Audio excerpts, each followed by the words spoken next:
ਜੀ ਆਇਆਂ ਨੂੰ ਖੁਸ਼ਾਮਦੀਦ।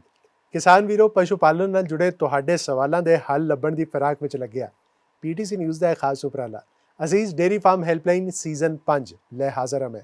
ਇਹ ਜੋ ਨੰਬਰ ਤੁਹਾਡੀ ਸਕਰੀਨ ਤੇ ਆ ਰਿਹਾ ਜੋ ਕਿ 8699037369, ਇਸ ਉੱਤੇ ਤੁਸੀਂ ਮਿਸਡ ਕਾਲ ਕੀਤੀ ਜਾਂ WhatsApp ਕੀਤਾ। ਸਾਡੀ ਟੀਮ ਨੇ ਤੁਹਾਡੇ ਨਾਲ ਸੰਪਰਕ ਕੀਤਾ ਤੇ ਪਸ਼ੂ ਪਾਲਣ ਨਾਲ ਜੁੜੇ ਤੁਹਾਡੇ ਸਵਾਲ ਜਾਣੇ। ਤੇ ਅੱਜ ਦਾ ਜਿਹੜਾ ਵਿਸ਼ਾ ਹੈ ਉਹ ਪਸ਼ੂ ਪਾਲਕਾਂ ਦੇ ਹਵਾਲੇ ਨਾਲ ਬਹੁਤ ਅਹਿਮ ਵਿਸ਼ਾ ਹੈ ਕਿ ਡੇਰੀ ਪਸ਼ੂਆਂ ਵਿੱਚ ट्रेस मिनरल्स की महत्ता, जिस बारे गल करने लिए साडे नाल असीस तो ने डॉक्टर सागर कादयान। डॉक्टर साहब जी आए नु बहुत बहुत स्वागत है तुहाडा। नमस्कार निखिल जी। नमस्कार डॉक्टर साहब, पहले तो यही जानना चाहांगा कि ट्रेस मिनरल्स जे आम जबान में कहिए ट्रेस मिनरल्स बारे थोड़ी जानकारी दिओ ते पशुओं लई ये ज़रूरी क्यों ने? निखिल जी, ट्रेस मिनरल्स की बात करने से पहले हम बात करते हैं कि मिनरल्स को हम दो भाग में डिवाइड करते हैं, एक मैक्रो एक माइक्रो। तो मैक्रो कुछ एक मिनरल्स न्यूट्रिएंट्स वो हैं जो गाय को अधिक मात्रा में चाहिए होते हैं, जिनकी मात्रा ग्राम्स में कैलकुलेट करते हैं। वही माइक्रो मिनरल्स जो हैं वो न्यूट्रिएंट्स हैं जो गाय को बहुत ही कम मात्रा में चाहिए, बट उसके कारण पशु की हेल्थ, ग्रोथ, उसका प्रोडक्शन और उसका रिप्रोडक्शन बहुत ही निर्भर करता है। जैसे कि हमने बात करी कि इनकी मात्रा बहुत ही कम होती है, बट जो इनका रोल है वो बहुत ही महत्वपूर्ण है। जैसे कि पशु में जो भी फिजियोलॉजिकल चेंजेस होंगे उसमें इनका रोल आता है। कुछ एक एंजाइम्स हैं जो कि एनर्जी प्रोडक्शन के लिए यूटिलाइज होते हैं, जो कि प्रोटीन सिंथेसिस के लिए रिक्वायर होते हैं, बोन फॉर्मेशन के लिए इम्पॉर्टेंट होते हैं, उनमें इनका बहुत ज़्यादा महत्वपूर्ण है। साथ ही साथ जो पशु का इम्यून सिस्टम है उसको मेंटेन करने में ये ट्रेस मिनरल्स काफ़ी अपना योगदान देते हैं। एक सरल भाषा में या एक उदाहरण के साथ अगर मैं बात करूं तो जिंक एक ऐसा ट्रेस मिनरल्स है जो इम्यून फंक्शन में मदद करेगा पशु की, साथ ही स्किन हेल्थ पे काम करेगा। जो तीसरा है वो है एंजाइम एक्टिवेशन पे। तो ये सारी की सारी चीज़ें मिलके जो सपोर्ट कर रही हैं वो गाय की ग्रोथ पे सपोर्ट करती हैं, उसके प्रोडक्शन को सपोर्ट करती हैं। जिन पशुओं में जिंक का सप्लीमेंटेशन हो रहा है उन पशुओं में मेस्टाइटिस जैसी समस्याएं कम देखने को मिलेंगी, साथ ही जो रिकवरी होगी वो बहुत फास्ट होगी। तो इस तरीके से हर मिनरल्स का अपना एक अलग योगदान है। इत्थे ਇਹ ਵੀ ਤੁਹਾਡੇ ਤੋਂ ਜਾਣਨਾ ਚਾਹਾਂਗਾ ਕਿ ਜੇ ਇਸ ਦੀ ਘਾਟ ਹੁੰਦੀ ਹੈ ਤੇ ਉਹਦਾ ਦੁੱਧ ਉਤਪਾਦਨ ਤੇ ਪਸ਼ੂ ਦੀ ਓਵਰਆਲ ਜਿਹੜੀ ਸਿਹਤ ਹੈ ਉਸ ਤੇ किस प्रकार ਨਾਲ असर ਪੈਂਦਾ ਹੈ, ਉਹਦੇ ਲੱਛਣ ਵਗੈरह ਵੀ ਕੀ ਹੁੰਦੇ ਨੇ? तो जैसे निखिल जी हमने बात करी जिंक की, तो जिंक एक स्किन इंटीग्रिटी को मेंटेन करने में बहुत ही महत्वपूर्ण है, जिसके कारण हमने पहले भी बात करी मेस्टाइटिस के केसेस कम देखने को मिलेंगे, जो डायरेक्टली लिंक करता है मिल्क प्रोडक्शन के साथ। अक्सर हम मेस्टाइटिस के बारे में बात करते रहते हैं कि वो मिल्क प्रोडक्शन से कैसे रिलेटेड है। तो जहाँ हम जिंक की सप्लीमेंटेशन करेंगे वहाँ हमें मिल्क प्रोडक्शन भी इंक्रीज़ करेगा, क्योंकि मेस्टाइटिस के केसेस उस फार्म पे हमें कम देखने को मिलेंगे। ऐसे ही मिनरल्स, हर मिनरल्स का अपना एक यूनिक रोल है। बात करते हैं हम सेलेनियम की, कोबाल्ट की, कॉपर की। तो ये तीन मिनरल्स बहुत ही ज़्यादा महत्वपूर्ण है एक एनिमल की हेल्थ के लिए, एक एनिमल के प्रोडक्शन के लिए। कोबाल्ट जिसमें आप देखोगे कि इसमें रूमन हेल्थ का बहुत बड़ा रोल है। कोबाल्ट विटामिन B12 के सिंथेसिस में मदद करता है, जिसके कारण जो रूमन के माइक्रोब्स हैं उनको वो एनर्जी प्रोवाइड करेगा। एनर्जी प्रोवाइड करने से जो प्रोपियोनेट है वो हाई होएगा और जो लिवर में जाके उसको ग्लूकोज में कन्वर्ट करेगा, जिसके कारण पशु में जो ग्लूकोज की कमी है वो कम होगी। यही अगर हम बात करते हैं कॉपर की, तो कॉपर की डेफिशिएंसी वहाँ देखने को मिलती है जिस मतलब जो हरा चारा हम कॉपर डेफिशिएंट सॉइल से देंगे उनमें कॉपर डेफिशिएंसी मिलेगी एक तो। साथ ही रूमन में अक्सर सल्फर, आयरन और मॉलिब्डेनम देखने को मिलता है, जिसके कारण जो कोबाल्ट की एक्टिवेशन है वो उसको कम कर देता है, जिसमें कॉपर की डेफिशिएंसी फिर पशु में हमें देखने को मिलेगी।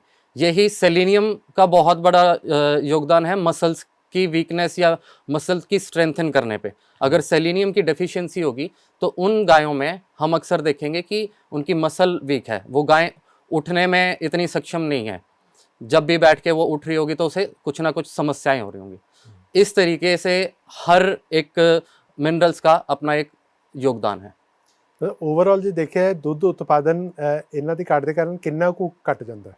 अगर निखिल जी हम बात करें तो सिर्फ मिल्क प्रोडक्शन पे नहीं है, एक जो भी ट्रेस मिनरल्स है वो सीधा सीधा पशु के जो हेल्थ है उस पे अफेक्ट कर रहा है। और अगर एक हेल्दी काउ है वो ही अच्छा प्रोडक्शन कर पाएगी। तो ओवरऑल अगर हम ट्रेस मिनरल सप्लीमेंट करते हैं तो ही उसकी हेल्थ मेंटेन रहेगी, तो ही वो अच्छा प्रोडक्शन कर पाएगी। ਅੱਛਾ, ਕਿੰਨੀ ਮਾਤਰਾ ਵਿੱਚ ਇਹ ਟ੍ਰੇਸ ਮਿਨਰਲ ਜਿਹੜੇ ਉਹ ਦੇਣੇ ਚਾਹੀਦੇ ਨੇ ਤੇ ਕਿਹੜੀ ਪਰਿਸਥਿਤੀ ਦੇ ਵਿੱਚ ਇਸ ਨੂੰ ਘਟਾਇਆ ਜਾਂ ਵਧਾਇਆ ਜਾ ਸਕਦਾ ਹੈ? निखिल जी जब भी हम गाय के प्रोडक्शन की बात करते हैं तो जब हम उसका डाइट चार्ट बनाते हैं कि उसको कितना हरा चारा देना चाहिए, कितना सूखा देना चाहिए, कितना कंसंट्रेट देना चाहिए, ये पशु के बॉडी वेट पे डिपेंड करता है और उसके प्रोडक्शन पे डिपेंड करता है, जिसको देख के हम उसका ड्राई मैटर इनटेक निकालते हैं। ठीक है, जिंक सप्लीमेंटेशन की बात होगी तो वो डायरेक्टली हमें लिंक करेगा कितना ड्राई मैटर इनटेक एक पशु कर रहा है। अगर मैं आपको उदाहरण दूं तो जिंक की रिक्वायरमेंट जो है वो पर डे 75 mg पर केजी ड्राई मैटर इनटेक होती है। ठीक है, और उदाहरण के तौर पे हम लेते हैं कि एक गाय है जिसका ड्राई मैटर इनटेक 20 kg है पर डे, तो मोटा मोटा उसका हिसाब लग जाएगा 1500 mg पर एनिमल पर डे हमें जिंक सप्लीमेंट करना पड़ेगा। इसी तरीके से हम अलग अलग ट्रेस मिनरल्स को कैलकुलेट करेंगे और अपने डाइट में ऐड करेंगे। साथ ही जो हमें एक बात का ध्यान रखना है, कई बार हमें देखने को मिलता है पंजाब में या हरियाणा में अलग अलग रीज़न वाइज कुछ एक ट्रेस मिनरल्स की कमी है, किसी में कुछ ज़्यादा है, तो उसके अकॉर्डिंग हमें अपने सॉइल की टेस्टिंग करवा के अपने न्यूट्रिशनिस्ट से मिलके कुछ एक ट्रेस मिनरल्स के कैलकुलेशन में चेंजेस करने चाहिए।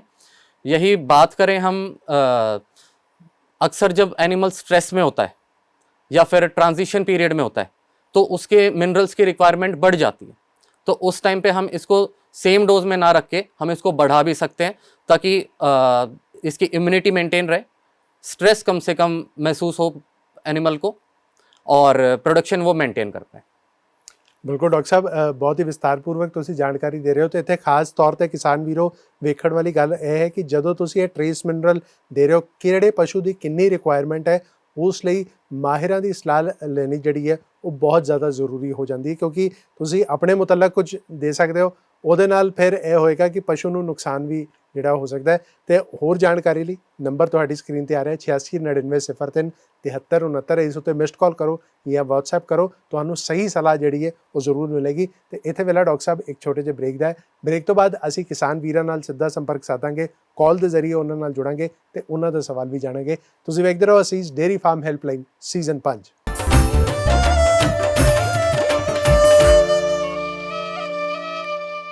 ਬ੍ਰੇਕ ਤੋਂ ਬਾਅਦ ਤੁਹਾਡਾ ਸਵਾਗਤ ਹੈ। ਤੁਸੀਂ ਵੇਖ ਰਹੇ ਹੋ ਅਸੀਸ ਡੇਅਰੀ ਫਾਰਮ ਹੈਲਪਲਾਈਨ ਸੀਜ਼ਨ 5 ਤੇ ਅੱਜ ਦਾ ਸਾਡਾ ਵਿਸ਼ਾ ਹੈ ਡੇਅਰੀ ਪਸ਼ੂਆਂ ਵਿੱਚ ਟ੍ਰੇਸ ਮਿਨਰਲਸ ਦੀ ਮਹੱਤਤਾ, ਜਿਸ ਬਾਰੇ ਗੱਲ ਕਰ ਰਹੇ ਨੇ ਸਾਡੇ ਨਾਲ ਅਸੀਸ ਤੋਂ ਡਾਕਟਰ ਸਾਗਰ ਕਾਦੀਆਨ। ਡਾਕਟਰ ਸਾਹਿਬ, ਹੁਣ ਤੱਕ ਬਹੁਤ ਹੀ ਵਿਸਤਾਰਪੂਰਵਕ ਜਾਣਕਾਰੀ ਦਿੱਤੀ ਹੈ ਤੁਸੀਂ। ਹੁਣ ਕਿਸਾਨ ਵੀਰ ਸਾਡੇ ਨਾਲ ਜੁੜ ਚੁੱਕੇ ਨੇ, ਆਪਣਾ ਸਵਾਲ ਕਾਲ ਦੇ ਜ਼ਰੀਏ ਤੁਹਾਡੇ ਤੋਂ ਪੁੱਛेंगे, ਉਹਦਾ ਤੁਸੀਂ ਜਵਾਬ ਜ਼ਰੂਰ ਦਿਓ। ਤੇ ਪਹਿਲੇ ਕਿਸਾਨ ਵੀਰ ਸਾਡੇ ਨਾਲ ਜੁੜ ਚੁੱਕੇ ਨੇ, ਉਹਨਾਂ ਦਾ ਸਵਾਲ ਕੀ ਹੈ ਉਹ ਜਾਣਦੇ ਆ। ਹਾਂਜੀ, ਕੀ ਨਾਂ ਹੈ ਜੀ ਤੁਹਾਡਾ, ਕਿੱਥੋਂ ਬੋਲ ਰਹੇ ਹੋ? ਸਤਿ ਸ਼੍ਰੀ ਅਕਾਲ ਜੀ ਡਾਕਟਰ ਸਾਹਿਬ, ਲਖਵੀਰ ਬੋਲ ਰਿਹਾ ਰਾਮੋਲੇ ਕਲਾਂ ਤੋਂ। ਸਾਨੂੰ ਇਹ ਦੱਸੋ ਕਿ ਸਾਡੇ ਫਾਰਮ ਤੇ ਜਿਹੜੀ ਮਿਨਰਲ ਦੀ ਘਾਟ ਹੋ ਰਹੀ ਆ ਉਹ ਕਿੱਦਾਂ ਪਤਾ ਲੱਗੂ? जी निखिल जी, अब तक हमने सारी बात भी करी है सिर्फ और सिर्फ पशु से रिलेटेड उसकी इम्यूनिटी पे, मेस्टाइटिस के ऊपर कैसे मसल वीकनेस अफेक्ट होती है। इसी तरीके से हम स्टेप बाय स्टेप चलेंगे। तो सबसे मेजर जो प्रॉब्लम अक्सर देखने को मिलती है फार्म पे हमें कि फार्मर कहेगा कि मेरे पशु का उतना इनटेक ही नहीं है। ठीक है, तो इसमें कोबाल्ट का बहुत बड़ा रोल आ जाता है। सेम तरीके से अगर कोबाल्ट की डेफिशिएंसी है, उसको भूख कम लग रही है, वो चारा कम खा रही है, तो उसका मिल्क प्रोडक्शन डाउन जाएगा। नेक्स्ट हम बात करें, बार हम बात कर रहे हैं मेस्टाइटिस की। मेस्टाइटिस के केसेस वहाँ हमें अक्सर देखने को मिलेंगे। एक अगर पशु बीमार हो जाता है तो बार वो जल्दी ही बीमार रहता रहेगा, उसकी रिकवरी स्लो हो जाएगी। ठीक है, नेक्स्ट बात करें हम तो जो कंसेप्शन रेट है वो डिक्रीज़ हो जाएगा। उन पशुओं में रिपीट ब्रीडिंग के केसेस हमें ज़्यादा देखने को मिलेंगे। कई बार हम कुछ एक गायें देखते हैं जिनका कलर चेंज हो चुका होता है, जिनका कलर कोट है वो रफ़ हो चुका होता है, ग्रे ब्राउन हो रखा होता है। एक ये है, एक वर्ड होता है स्पेक्टेकल आई, तो उनकी प्रॉपर जो आप फेस कट देखोगे आई का स्ट्रक्चर देखोगे तो वो स्पेक्टिकल आई की अपीयरेंस देगा आपको, जो ट्रेस मिनरल्स की डेफिशिएंसी में होगा। यही नहीं, कुछ एक जो काफ पैदा होते हैं उनमें जैसे ही पैदा होंगे वो, तो मसल वीकनेस इतनी ज़्यादा होती है कि वो उठ नहीं पाते, एनीमिक एनिमल रहेगा, उसमें खून की कमी रहेगी। स्किन इन्फेक्शन के केसेस काफ़ी ज़्यादा देखने को मिलेंगे। वही हूफ से रिलेटेड केसेस ज़्यादा देखने को मिलेंगे। उन पशुओं में लेमनेस ज़्यादा रहेगी, जिसके चलते सीधा सीधा असर उसके प्रोडक्शन पे, उसकी हेल्थ पे आपको देखने को मिलेगा। ਬਿਲਕੁਲ ਜਿਵੇਂ ਡਾਕਟਰ ਸਾਹਿਬ ਨੇ ਕਿਹਾ ਕਿ ਜੇ ਇਹ ਲੱਛਣ ਤੁਹਾਨੂੰ ਆਪਣੇ ਪਸ਼ੂ ਦੇ ਵਿੱਚ ਨਜ਼ਰ ਆ ਰਹੇ ਨੇ, ਇਹਦਾ ਮਤਲਬ ਇਹ ਹੈ ਕਿ ਉਸ ਵਿੱਚ ਟਰੇਸ ਮਿਨਰਲਸ ਦੀ ਜਿਹੜੀ ਹੈ ਉਹ ਕਮੀ ਹੈ। ਕਿਹੜੇ ਮਿਨਰਲ ਦੀ ਆ ਵਿਸਤਾਰਪੂਰਵਕ ਜਾਣਕਾਰੀ ਦਿੱਤੀ ਹੈ। ਹੁਣ ਤੁਸੀਂ ਕਰਨਾ ਕੀ ਹੈ, ਤੁਸੀਂ ਤੁਰੰਤ ਆਪਣੇ ਡਾਕਟਰ ਦੇ ਨਾਲ, ਮਾਹਿਰ ਦੇ ਨਾਲ ਸੰਪਰਕ ਕਰਨਾ ਹੈ ਤਾਂ ਜੋ ਛੇਤੀ ਤੋਂ ਛੇਤੀ ਇਸ ਦਾ ਇਲਾਜ ਹੋ ਸਕੇ, ਤੁਹਾਡੀ ਜੇਬ ਤੇ ਡਾਕਾ ਨਾ ਪੈ ਸਕੇ, ਤੁਹਾਨੂੰ ਜ਼ਿਆਦਾ ਨੁਕਸਾਨ ਨਾ ਹੋ ਸਕੇ। ਇਸ ਦੇ ਨਾਲ ਹੀ ਡਾਕਟਰ ਸਾਹਿਬ ਹੁਣ ਅਗਲੇ ਕਿਸਾਨ ਵੀਰ ਵੀ ਸਾਡੇ ਨਾਲ ਜੁੜ ਚੁੱਕੇ ਨੇ, ਉਹਨਾਂ ਦਾ ਸਵਾਲ ਕੀ ਹੈ ਉਹ ਜਾਣਦੇ ਹਾਂ। ਹਾਂਜੀ, ਕੀ ਨਾਂ ਜੀ ਤੁਹਾਡਾ, ਕਿੱਥੋਂ बोल रहे हो? नमस्कार डॉक्टर साहब, नमस्कार। मेरा नाम विजय सिंह है जी, एलाहाबाद सिरसा से। मैं आपसे पूछना चाह रहा हूँ जी, पहले के मुकाबले ट्रेस मिनरल्स की जो कमियां हैं ज़्यादा देखने को मिल रही है, तो ऐसा क्यों हो रहा है जी? बहुत ही बढ़िया सवाल है कि, और अक्सर ये हम फार्म पे जाते हैं तो हमें फार्मर पूछता ही है कि डॉक्टर साहब पहले ट्रेस मिनरल्स की हमें ज़रूरत नहीं पड़ती थी, अब इतना क्या चेंजेस आ गया कि हमें ये सब देखने को मिलता है। तो एक सिंपल सा है कि जब भी प्रोडक्शन इंक्रीज़ करना चाह रहे हैं हम ब्रीड चेंज कर रहे हैं, उसी हिसाब से जो पशु है उसकी रिक्वायरमेंट्स चेंज होएगी। जो भी हमने पहले अभी बात करी थी कि एक पशु का कितना चारा वो खाएगा वो निर्भर करता है उसके बॉडी वेट पे और उसके प्रोडक्शन पे, और जितना अच्छा उसका इंटेक होगा उसी तरीके से वो दूध देगा। तो जैसे जैसे हम दूध की मात्रा बढ़ा रहे हैं कि हमारे पास एक अच्छी ब्रीड आए, अच्छी नस्ल आए जिसकी दूध उत्पादन क्षमता ज़्यादा हो, तो ट्रेस मिनरल्स की रिक्वायरमेंट भी उसी के अकॉर्डिंग बढ़ती जा रही है। दूसरा जो सबसे बड़ा कारण है वो है सॉइल की क्वालिटी। जो भी सॉइल की क्वालिटी है वो पहले के मुकाबले काफ़ी घटती जा रही है, क्योंकि उसमें केमिकल फर्टिलाइज़र्स यूज़ होते हैं, जिसके चलते सॉइल इतनी फर्टाइल नहीं है, उसमें मिनरल्स की डेफिशिएंसी होती जा रही है। जो तीसरा रीज़न है वो है जो फीडिंग प्रैक्टिसेस हैं फार्मर की, वो काफ़ी हद तक चेंज हो चुकी हैं। अगर हम बात करें, पहले जो गायें थी अक्सर वो चरने जाती थी, ठीक है, सॉइल में इतना केमिकल फर्टिलाइज़र हम यूज़ नहीं करते थे, तो सेम मिनरल्स की डेफिशिएंसी उनको नहीं होती थी, क्योंकि पशु भी तब 15 लीटर 18 लीटर इतने तक का होता था। आज हम बात करते हैं 65 लीटर तक की, आज हम बात करते हैं 70 लीटर तक की। तो जो उसकी सप्लीमेंटेशन है उसी के अकॉर्डिंग हमें चेंज भी लाना होगा। कुछ एक फार्मर्स जागरूक भी नहीं है कि हमारा पशु कितना दूध दे रहा है, तो उसके अकॉर्डिंग हम कितना सप्लीमेंट ट्रेस मिनरल्स का करें। तो इसीलिए अपने न्यूट्रिशनिस्ट से मिलके बात करके अपने एक डाइट चार्ट प्रॉपर बनाना चाहिए कि हम ट्रेस मिनरल्स को भी कैलकुलेट कर पाएँ कि हमें एक पशु को कितना ट्रेस मिनरल्स देना है। तो इन्हीं सब चीज़ों को हमें ध्यान में रख के अपने जो पशु है उसके सप्लीमेंटेशन या उसके ट्रेस मिनरल्स की कैलकुलेशन करके सप्लीमेंट करना। ਬਿਲਕੁਲ ਹੀ ਕਿਸਾਨ ਵੀਰੋ, ਬਹੁਤ ਡਿਟੇਲ 'ਚ ਡਾਕਟਰ ਸਾਹਿਬ ਵੱਲੋਂ ਜਿਹੜੀ ਅੱਜ ਦੇ ਵਿਸ਼ੇ ਮੁਤਲਕ ਜਾਣਕਾਰੀ ਦਿੱਤੀ ਗਈ ਹੈ। ਹੁਣ ਜੋ ਖਾਸ ਗੱਲਾਂ ਕਹੀਆਂ ਗਈਆਂ ਨੇ ਉਸ ਦਾ ਧਿਆਨ ਤੁਸੀਂ ਜ਼ਰੂਰ ਰੱਖਣਾ ਹੈ। ਅਸੀਂ ਇਹ ਤਾਂ ਚਾਹੁੰਦੇ ਹਾਂ ਕਿ ਸਾਡਾ ਪਸ਼ੂ ਜਿਹੜਾ ਹੈ ਉਹ ਵੱਧ ਤੋਂ ਵੱਧ ਦੁੱਧ ਉਤਪਾਦਨ ਜਿਹੜਾ ਹੈ ਉਹ ਕਰੇ, ਪਰ ਉਸ ਦੇ ਨਾਲ ਨਾਲ ਅਸੀਂ ਜਿਹੜੀਆਂ ਗੱਲਾਂ ਦਾ ਧਿਆਨ ਰੱਖਣਾ ਚਾਹੀਦਾ ਉਹਨਾਂ ਗੱਲਾਂ 'ਤੇ ਧਿਆਨ ਨਹੀਂ ਦਿੰਦੇ, ਜਿਸ ਕਾਰਨ ਪਸ਼ੂ ਦਾ ਵੀ ਨੁਕਸਾਨ ਹੁੰਦਾ ਹੈ ਅਤੇ ਸਾਡਾ ਵੀ ਨੁਕਸਾਨ ਹੁੰਦਾ ਹੈ। ਅਤੇ ਇਸ ਗੱਲਾਂ ਦਾ ਜ਼ਰੂਰ ਤੁਸੀਂ ਧਿਆਨ ਰੱਖੋ। ਡਾਕਟਰ ਸਾਹਿਬ ਬਹੁਤ ਬਹੁਤ ਧੰਨਵਾਦ ਤੁਹਾਡਾ ਸਾਡੇ ਨਾਲ ਜੁੜਨ ਲਈ। धन्यवाद। ਤੇ ਅੱਜ ਦੇ ਵਿਸ਼ੇ ਮੁਤਲਕ ਤੁਹਾਨੂੰ ਕੁਝ ਹੋਰ ਜਾਣਕਾਰੀਆਂ ਵੀ ਦੇਵਾਂਗੇ, ਜਿਸ ਲਈ ਤੁਹਾਨੂੰ ਸਿੱਧਾ ਫਾਰਮ ਤੇ ਲੈ ਚੱਲਾਂਗੇ, ਬਸ ਇੱਕ ਛੋਟੇ ਜਿਹੇ ਬ੍ਰੇਕ ਤੋਂ ਬਾਅਦ।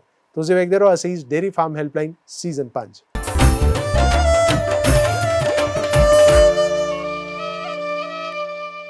ਬ੍ਰੇਕ ਤੋਂ ਬਾਅਦ ਤੁਹਾਡਾ ਸਵਾਗਤ ਹੈ। ਤੁਸੀਂ ਵੇਖ ਰਹੇ ਹੋ ਅਸੀਸ ਡੇਅਰੀ ਫਾਰਮ ਹੈਲਪਲਾਈਨ ਸੀਜ਼ਨ 5 ਤੇ ਅੱਜ ਦਾ ਸਾਡਾ ਵਿਸ਼ਾ ਹੈ ਡੇਅਰੀ ਪਸ਼ੂਆਂ ਵਿੱਚ ਟਰੇਸ ਮਿਨਰल्स ਦੀ ਮਹੱਤਤਾ, ਜਿਸ ਬਾਰੇ ਹੋਰ ਜਾਣਕਾਰੀ ਲਈ ਤੁਹਾਨੂੰ ਸਿੱਧਾ ਫਾਰਮ ਤੇ ਲੈ ਚੱਲਦੇ ਹਾਂ। ओवर टू यू डॉक्टर साहब। एक पशु को गुड हेल्थ के लिए और एक अच्छे मिल्क आइल्ड के लिए उसको एक कंप्लीट बैलेंस डाइट, एक प्रॉपर टीएमआर करके हम प्रिपेयर करके उसी राशन में चलाते हैं। उसी टीएमआर का जो मेन कंपोनेंट होते हैं वो होते हैं carbohydrate, protein, vitamin, mineral and fat. इसी मिनरल्स के अंदर मिनरल्स को दो भागों में उनकी रिक्वायरमेंट के हिसाब से डिवाइड किया जाता है। एक मैक्रो मिनरल्स और एक होते हैं माइक्रो मिनरल्स, जिनको हम ट्रेस मिनरल कहते हैं। तो जो मैक्रो मिनरल होते हैं वो एनिमल के रूटीनली डीएमआर में ड्राई मैटर में ही हम चलाते हैं, और जो ट्रेस मिनरल होते हैं उनकी रिक्वायरमेंट पशु को पीपीएम में होती है, पार्ट्स पर बिलियन में। और ये सभी ट्रेस मिनरल एक बहुत ही एसेंशियल रोल प्ले करते हैं एनिमल की हेल्थ के लिए, रिप्रोडक्शन के लिए, परफॉर्मेंस के लिए। तो जो मेन ट्रेस मिनरल रिक्वायर होते हैं एनिमल को, वो होते हैं copper, zinc, manganese, iodine, cobalt, selenium, iodine. इनमें से कॉपर, जिंक और मैग्नीज मेन स्ट्रक्चरल कंपोनेंट है एनिमल के। इन तीनों मिनरल से एनिमल की बोन और कार्टिलेज की ग्रोथ होती है और एनिमल के ओवरऑल ग्रोथ में रोल प्ले करते हैं। तो एनिमल के शरीर के अंदर आयरन के एब्जॉर्प्शन में हेल्प करता है और यही आयरन शरीर के ओवरऑल बोन ग्रोथ में काम आता है, जिससे शरीर एनिमल का, पशु का शरीर एक अच्छी ग्रोथ लेता है। उसके बाद आता है इसके अंदर सेलेनियम। जो सेलेनियम है वो एक मेन रोल प्ले करता है एनिमल के इम्यून सिस्टम के अंदर ड्यूरिंग स्ट्रेस कंडीशन। अगर सेलेनियम की डेफिशिएंसी हो जाए तो पशु के अंदर इन्फेक्शियस अबॉर्शन, उसके अंदर पशु के अंदर आरओपी, रिटेंशन ऑफ प्लेसेंटा के केस आप देख सकते हैं। उसके साथ सेलेनियम की डेफिशिएंसी के अंदर आप हाई कार्ब मोर्बिडिटी और मोर्टेलिटी के भी केस देखेंगे due to poor immune response. फिर हम बात करते हैं कोबाल्ट की। कोबाल्ट पशु के शरीर के अंदर ऐसा जोर नहीं होता, ये हेल्प करता है विटामिन B12 की सिंथेसिस में, और यही B12 आगे चल के एनिमल के रूमन में शरीर की ग्रोथ में यूज होता है, वहां पे कंज्यूम होके। कोबाल्ट की डेफिशिएंसी से आप अगर एनिमल के हेयर कोट को रफ देखेंगे तो पशु के अंदर कोबाल्ट की डेफिशिएंसी है। और यहीं पे अगर आप लाइट हेयरी कोट देखें पशु के अंदर तो वहां पे पशु के अंदर कॉपर की कमी है। कोबाल्ट पशु के गुड एपेटाइट के लिए, पशु के गुड मिल्क प्रोडक्शन में कोबाल्ट बहुत अच्छा रोल प्ले करता है। अगर कोबाल्ट एक प्रॉपर डोज में पशु के अंदर जा रहा है तो एनिमल हेल्थ वाइज एनोरेक्सिया यानी गुड एपेटाइट, पशु का जो डाइजेशन है वो प्रॉपर रहता है और पशु मिल्क आइल्ड भी अच्छे प्रोड्यूस करता है। नेक्स्ट हम बात करेंगे आयोडीन के बारे में। जैसे कि आप सभी जानते हैं, आयोडीन जो थायराइड ग्लैंड है वो थायरोक्सिन के सिक्रेशन को बढ़ाता है। इससे एनिमल की ओवरऑल बोन की ग्रोथ होती है और पशु की हेल्थ बहुत ज़्यादा इंक्रीज करती है। वहीं आयोडीन की डेफिशिएंसी से आप पशु गोइटर नाम का सिंड्रोम देख सकते हैं। इन्हीं मिनरल्स की टॉक्सिसिटी से भी आप काफ़ी कुछ पशुओं में कंडीशन डेवलप होती हैं। जैसे अगर सेलेनियम की टॉक्सिसिटी हो जाती है तो आप पशु के पूंछ के अंदर स्लफिंग ऑफ हेयर देखेंगे, हूफ में हेयर की स्लफिंग देखेंगे, हूफ की स्लफिंग देखेंगे। तो हमें ये भी ध्यान रखना है कि जो इनकी डोज है वो बिल्कुल रिक्वायर अमाउंट के अंदर पशु के अंदर जाए, ना वो टॉक्सिसिटी की कंडीशन काज करें। और मैं अपने एंड में आपको बताना चाहूँगा कि अगर आप अपने पशु में जो भी हमने आपको कंडीशन बताई है और भी अगर आप कोई डेफिशिएंसी या कोई सिम्टम देखें तो आपने किसी डॉक्टर से कंसल्ट करके आप रूटीनली अपने फार्म के ऊपर ट्रेस मिनरल सप्लीमेंटेशन स्टार्ट कर सकते हैं। ट्रेस मिलर से बहुत बेनिफिट मिलता है सर। इसमें पशुओं की हेल्थ अच्छी रहती है, BCS लेवल नहीं डाउन होता है, पशु का कंसीव रेट अच्छा होता है। मेन इससे डिजीज जो होते हैं, मस्टैटिस हो गई, पैर में लैमनेस आना, वो डिजीज कुछ भी नहीं आता पशुओं में। ट्रेस मिलर डालोगे, पशु कंसीव होंगे, टाइम पर ब्याएंगे, मिल्क पे टाइम पर आएंगे और उनमें कोई भी प्रॉब्लम नहीं आएगी। आगे पशु कंसीव अच्छे होंगे और पशुओं की हेल्थ बहुत अच्छी होती है। BCS डाउन होता है, दूध अच्छा होता है पशुओं का। पहले मैं मैश फीड डालता था, उससे पशुओं में मस्टैटिस, BCS डाउन हो जाता था, पशु कंसीव नहीं होते थे, बच्चेदानी में इन्फेक्शन हो जाती थी, मस्टैटिस हो जाती थी, बहुत सारी प्रॉब्लम आती थी।